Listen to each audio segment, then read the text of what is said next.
voilà, toute ma vie, moi, il va me manquer une jambe.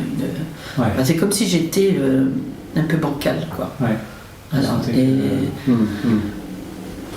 Oui, puis la grande difficulté maintenant, ça va être de gérer ça. Ça va être de gérer que j'agace les gens parce que je mets des mots sur Facebook, j'agace les gens et j'ai envie de dire, mais non, je peux pas vous agacer, moi, c'est ma façon d'extérioriser. Voilà, et j'ai envie de dire aux gens, écoutez, perdez un enfant, puis on en reparle après. Et bon, je peux pas leur dire ça aux gens. Ma quête s'arrêtera et quand je l'aurai en face de moi, voilà. Quand je pourrai lui dire ce que j'ai à lui dire.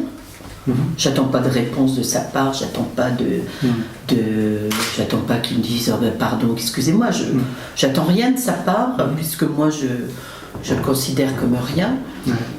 Mais j'ai vraiment besoin de le regarder comme je vous regarde, en lui montrant Chloé, en lui disant voilà, moi je suis une grand-mère, j'avais 6 enfants, voilà ce que vous avez fait en croyant à des choses qui n'existent pas. J'ai fait un courrier à François Hollande à la suite de ça, en lui disant que si un de ses enfants avait été tué à Paris, ou un des enfants de Cazeneuve ou de leur gouvernement, ils auraient, qui s'interrogent vraiment, est-ce qu'ils n'auraient pas mis en place davantage de sécurité dans les grandes villes, davantage de police bien armée, on fait attention aux frontières, on fait attention, les fichiers S, on les surveille un peu plus.